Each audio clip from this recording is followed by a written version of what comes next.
Pìnràpìnrà láṣọ ń gbé eégún lórí o. Pìnràpìnrà láṣọ ń gbé eégún lórí.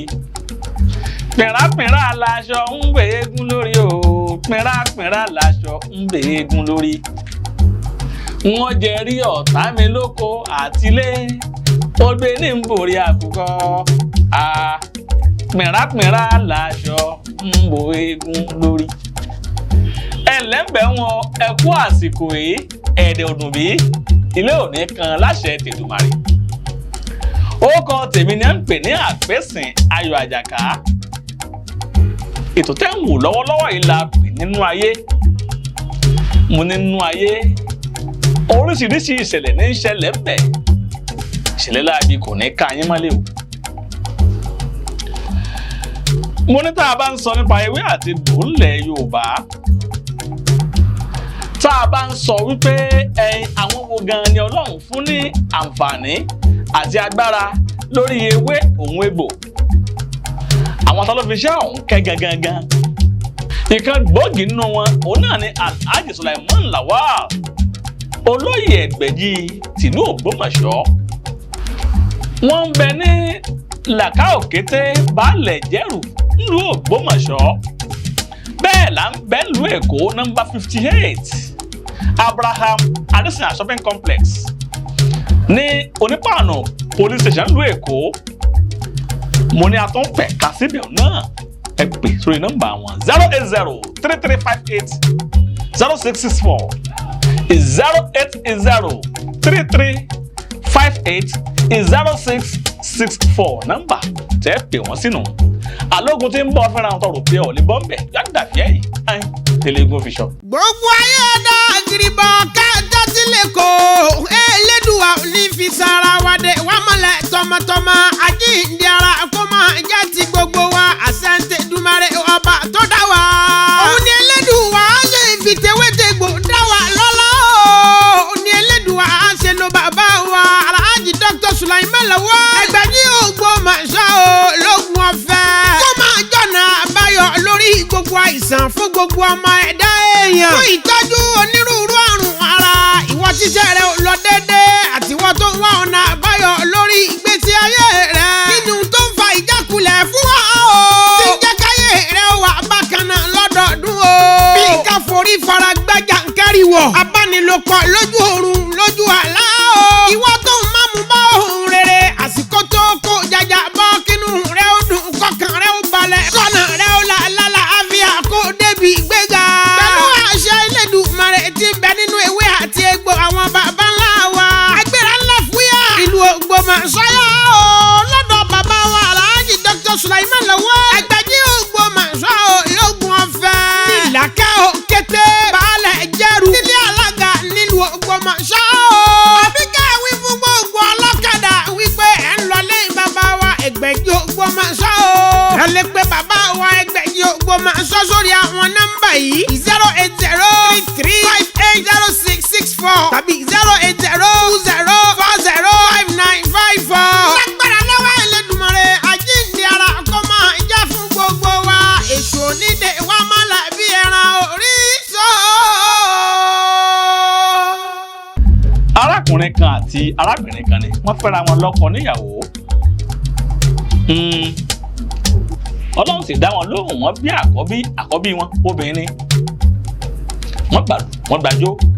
Nígbà àwọn òbẹ̀lẹ̀ kejì obìnrin tó ní ìwà jẹ́ kí ara wọn ta arákùnrin pé obìnrin lọ́mọ abíjọ ni. Òun náà ń pe tọ́lọ́run ṣe fún olùwọ́n ṣàgbà àbí alẹ́kọ̀ọ́ba fún Ọlọ́run bí. Lóòótọ́ gbà tí ó tún ṣe ẹlẹ́ẹ̀kẹta tí ó tún bí ọmọ yìí ó tún jóbẹ̀. Ọkọ wáyé ìbùnú rẹ̀ padà. Ọwọ́ rẹ̀ fẹ́ bẹ̀rẹ̀ mẹ́rin. Ó ní ọ̀dà bí ẹni pé ilé tó ń fẹ́ yìí kò sọ́kùnrin lára ẹ̀nu. Nígbà tó á mú ìyàwó kejì délé tí ìyàlẹ́ rí pé wọ́n ti fẹ́yàwó léwu. Ó wá pe ọkọ ẹ̀ pé kí lẹ̀ ṣeun. Tó fi jẹ́ pé níwò yìí lọ wá gbéyàwó káwọn mọ́lé. Àwọn náà wá ń sọ fún pé òun fẹ́ bí àrólé. Bóun ṣe ń wọ̀ ìwárè obìnrin níbẹ̀ lára tiẹ̀. Arábìnrin bá gbé tóó lọ́jẹ́ kọ́ lọ fẹ́yàwó míì oníhin.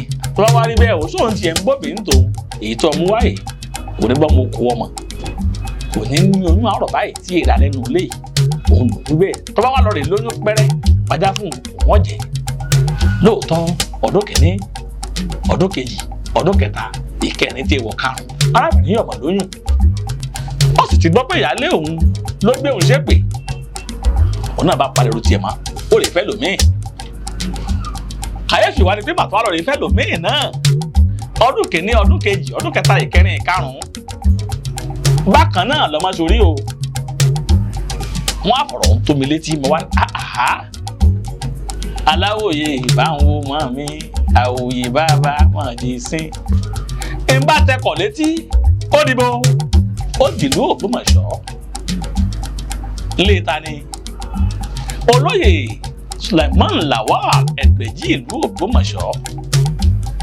ibẹ̀ náà ládé yìí. ọlá tó ṣe àkọ́kọ́ náà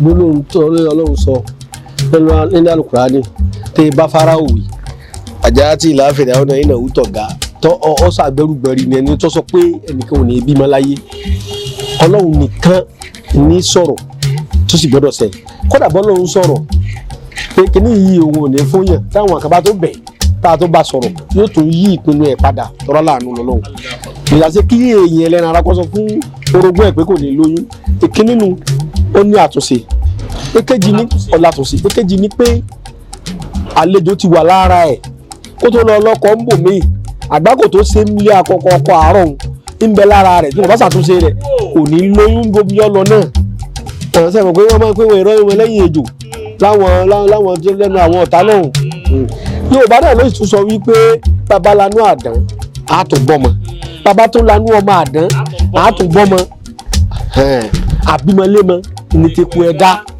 níta bàbá wa fi ṣe ònà ní ayé àtijọ́ iye ọba rí bá kódà yàtọ̀ sí pé bóyá ẹnìkan lérí fún yàn pé kò ní lọ́mọ láyé tó wáyé pé obìnrin bá ṣe ìnáwó tán làáfi pé kéèyàn ọmọ wádìí lánàá bí bàbá ti ṣe ń jọ̀nù ẹ fẹ́ lọ́kọ ni ẹ fẹ́ ṣe ìnáwó ìyàwó ni ẹ béèrè sí ǹjẹ́ bí tí mo lọ yìí kò ní sí yọnu mbẹ́ èyàn máa ń ṣe ìnáwó ìyàwó mi àrùn bá ti bí mi báyìí kódà ìwé tó bá ní wọlé ọkọ yóò bàjẹ́ báyìí kò ní rí mi nìmọ̀ owó yìí ó ti wà ń bẹ ẹlòmíín sì sọ wọ ayé tí ara rẹ̀ àwọn bàbá wa ń jọ wọ́n ń pè ní alárabì kò ní tètè máa bímọ kò ní tètè máa lóyún ẹlòmíín sì yẹn lẹ́lẹ́dẹ̀ lẹ́rìn rẹ̀ ara rẹ̀ tó bá ti ń súnmọ́ ọkọ rẹ̀ báyìí yóò máa lóyún ni àmọ́ ìyówó lè ṣe ń bẹ̀ àwọn bàbá wa máa dàbí ọgbọ́n tí ó sì ti ya obìnrin tí ó lóyún ọgbọ́n rẹ̀ ń bẹ irú ẹni wọ́n ní kò ní lóyún èyí ti lọ́wọ́ ayé nínú tá a bá béèrè sí tá a sì wádìí sí lánàá bílẹ̀ lọ́dọ̀ àwọn bàbá wa ní bá a lọ bèrè lọ́wọ́ àwọn jàmáà ní àwọn funfun òde ọ̀run pé kí lá ṣe ń sàrà tó bá ti mú sàrà lọ́wọ́ tí ẹ bá ṣe tí ó sì tán àádùn tá bàbá wa máa ń lò jọ wà ná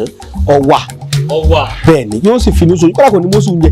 gbogbo ayé ọ̀dà àgìrìbọ̀ kájọ́ sílẹ̀ kó Elédùà ní fi sára wa dé wà mọ́lẹ̀ tọmọtọmọ àjíǹde ara kó máa jẹ́ ti gbogbo wa àṣẹ́ǹtẹ̀ dùmarè ọba tó dá wa. òun ni Elédùà ṣe fi tewétegbò dá wa lọ́lá òun ni Elédùà ṣe lo bàbá wa Alhaji Dr. Suleiman Lawal Egbeji Ogbomoso lógun ọ̀fẹ́ kó máa jọ̀nà àbáyọ lórí gbogbo àìsàn fún gbogbo ọmọ ẹ̀dá èèyàn fún ìtọ́jú onírúurú àrùn ara ìwọ tíṣẹ́ rẹ ò lọ déédéé àtiwọ́ tó ń wá ọ̀nà àbáyọ lórí ìgbésí ayé rẹ nínú tó ń fa ìjákulẹ̀ fún wa o tí ń jẹ́ káyé rẹ wà bákan náà lọ́dọọdún o bí ká forí fara gbájà ń káríwọ̀ abánilòpọ̀ lójú oorun lójú àlá o ìwọ tó ń mámú bá ohun rere àsìkò tó kó jaja bọ́ kínú rẹ ó dùn kọkàn rẹ ó balẹ̀ kọ́nà rẹ ó là lálà àfíà kó débi gbéga pẹ̀lú àṣẹ Elédùmarè tí ń bẹ nínú ewé àti egbò àwọn bàbá ńlá wa agbára ńlá fúyà ìlú Ògbómọ̀ṣọ́ o lọ́dọ̀ bàbá wa Alhaji Dr. Suleiman Lawal Egbeji Ogbomoso lógun ọ̀fẹ́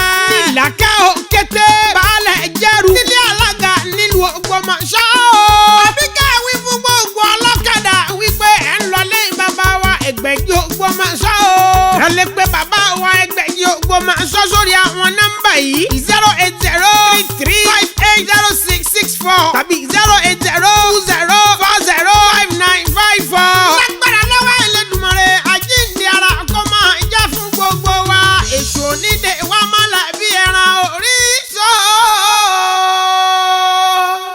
ìyá àtòwé àbí ìbá fẹsẹ̀ rọ wà ní ẹ lọ ẹ̀pọ̀ mórì bí egun kan bá níyọnu kó fi máa wọ̀ àwọn míì àti ẹ̀ máa ṣe lágbo fẹ́ni tí ẹ bá rọ́ níbì kan àwọn bá dálé egun àmọ́ ó kọ tí àwọn àgbà máa ń pè gẹ́gẹ́ bí ìmọ̀ tó pamọ́ ewé ṣàgàdọ́lọ́mọ bẹ́ẹ̀ ni ewé ṣàgàdọ́lọ́mọ ni àwọn bàbá wa pè ọ̀nà tí wọ́n gbà á pè bẹ́ẹ̀ òun ni pé tó bá tí ọmọbìnrin bá ń ṣàwárí kọ̀rọ̀ ọmọ bí wọ́n tiẹ̀ tún lọ ṣe tí wọ́n ṣe ní ìsìn wọ́n tún gba nǹkan ara kọ́kọ́ wọ́n tún gbé sínú ìyàwó ó tún bàjẹ́ àmọ́ ṣẹlẹ̀ bẹ́ẹ̀ ń bò mí ntí àṣejẹ́ dábàá wọ́n kọ́kọ́ sì fún mi bọ́wọ́ bá ti kú mẹ́ta wọ́n ṣàṣejẹ́ fún un ó mú eku ẹ̀dá tọ́jẹ́ ẹ̀dá gidi ẹ̀ bá tilẹ̀ fẹ́ rí eku ẹ̀dá ẹ̀ wá wù ẹ̀ wá mú ìyèrè ẹyọ méje wọ́n lọ wọ́n han ewé yìí náà méje ewé ṣàgàdọ́lọ́mọ yìí wọ́n wá fi ṣe eku ẹ̀dá fún ìjọba parí nǹkan àkókò rẹ̀ yọ wá kó jẹ tó bá ti lè kó jẹ jọ́kìnní jọ́kejì wọn àtọkọ rẹ̀ pàdé oorun ọmọ ni wọ́n sùn pẹ̀lú ògo Ọlọ́run ewé ṣàgàdọ́lọ́mọ nù bẹ́ẹ̀ bá rí ewé gan bẹ́ẹ̀ bá ti lọ báyìí nígbà tí tó ọjọ́ méje mẹ́ta ó ti ọmọ rẹ̀ ti pọ̀ rẹ́gẹ́dẹ́ yóò ti fà káàkiri gbogbo ilé ìmọ̀ fà kí jọ́ bímọ rẹ́gẹ́dẹ́ nọ́mbà mi ni 335 80 664 335 80 664 zero nọ́mbà mi ni 20 40 59 54 20 40 59 54. gbogbo ayé ọ̀dà àgìrìbọ̀ kájọ́ sílẹ̀ kó Elédùà ní fi sára wa dé wà mọ́lẹ̀ tọmọtọmọ àjíǹde ara kó máa jẹ́ ti gbogbo wa àṣẹ́ǹtẹ̀ dùmarè ọba tó dá wa. òun ni Elédùà ṣe ìfìtẹ́wẹ́tẹ́gbò dá wa lọ́lá òun ni Elédùà ṣe lo bàbá wa Alhaji Dr. Suleiman Lawal Egbeji Ogbomoso lógun ọ̀fẹ́ kó máa jọ̀nà àbáyọ lórí gbogbo àìsàn fún gbogbo ọmọ ẹ̀dá èèyàn. fún ìtọ́jú onírúurú àrùn ara ìwọ tíṣẹ́ rẹ ò lọ déédéé àtiwọ́ tó ń wá ọ̀nà àbáyọ lórí ìgbésí ayé rẹ. nínú tó ń fa ìjákulẹ̀ fún wa o. tí ń jẹ́ káyé rẹ wà bákan náà lọ́dọọdún o. bí ká forí fara gbájà ń kárí wọ̀. abánilòpọ̀ lójú oorun lójú àlá o. ìwọ tó ń mámú bá ohun rere àsìkò tó kó jaja bọ́ kínú rẹ ó dùn kọkàn rẹ ó balẹ̀ kọ́nà rẹ ó lálá àfíà kó débi gbéga.